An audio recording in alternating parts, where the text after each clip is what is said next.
Então, gente, vamos para a terceira parte dessa série Caminhos para a Independência.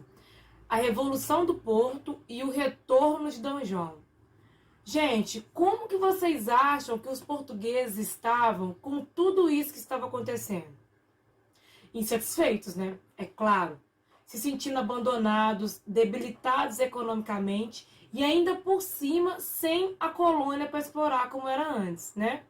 Então, a Revolução do Porto aconteceu porque eles exigiam o retorno da corte para Portugal. O que os portugueses queriam? Eles queriam limitar o poder do rei através da Constituição. Queriam também a volta do pacto colonial e da exclusividade no comércio com a colônia, assim como era antes, né? Os portugueses, gente, queriam que voltasse a ser uma colônia como era antes. Queriam que o Brasil voltasse a ser uma colônia, né?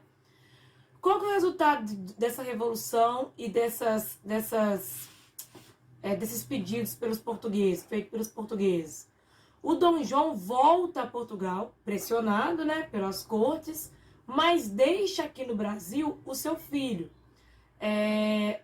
Além disso, ele volta a tomar algumas decisões recolonizadoras, vamos dizer assim.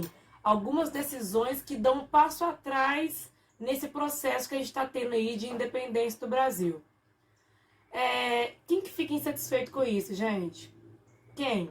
Claro, a elite brasileira, que não gosta nada dessa ideia de voltar a ser uma colônia.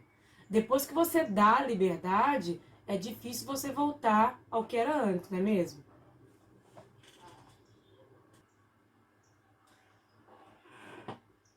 Então, gente, vamos falar agora sobre esse período da regência de Dom Pedro e depois até chegar à independência do Brasil.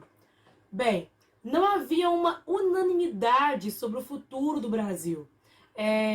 Aí nós vamos dividir os principais grupos que opinavam alguma coisa, né? Porque tem grupos que obviamente nem opinavam, como negros escravizados, índios, pobres, enfim. Gente, então vamos falar sobre esse período da regência de Dom Pedro I até a independência do Brasil. Gente, todo com os seus interesses. Então, em uma escala de uhul, somos de fato independentes, nós vamos fazer uma divisão aqui desses grupos, tá? Do menos animado para a independência, uma independência efetiva, ao mais animado para um processo de ruptura mesmo e de mudança drástica em relação ao sistema político brasileiro, tá? Então essa vai ser a nossa escala. Primeiro, Partido Português. Ele vai ganhar uma carinha azul, animado, mas meio fraquinho. Por quê, gente? Esse partido, quem participava dele? A elite portuguesa. E o que eles queriam, gente? Eles queriam que o Brasil voltasse a ser uma colônia como era antes, né? Eles viam vantagem nessa relação de colônia com Portugal. Então, eles queriam que permanecesse praticamente a mesma coisa. O próximo que a gente vai ver aqui é o Partido Brasileiro. Tá com uma carinha aí mais laranja, um pouquinho mais corada. Por quê? Quem fazia parte desse partido era a elite brasileira. Eles queriam uma monarquia, gente, com uma constituição, uma monarquia constitucional aqui no Brasil. Então, tem uma certa ruptura, mas ainda continuar no sistema de monarquia, né? Então, mas com uma constituição, talvez limitando um pouco esse poder do monarca. Por isso ele tá aqui com uma carinha mais coradinha. E aqui agora, no último aqui, com a carinha vermelha, super animados, né? Os liberais radicais. Porque eles tinham uma postura mais radical. Eram os que queriam uma independência, república, fim da escravidão, queriam uma ruptura intensa, né? Formada aí por uma classe, uma camada média aqui do Brasil. Então, por isso que eles eram radicais. Então, fica aqui a minha escala de animação desses grupos que compunham o Brasil, sobre o que eles queriam para a independência do Brasil.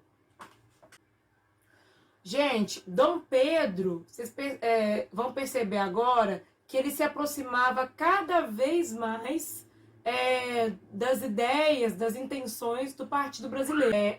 as decisões de Dom Pedro, elas estão se mostrando cada vez mais desvinculada de Portugal. Ele não aceitava mais a imposição de ordens vindas de Portugal, né? Vindas de lá.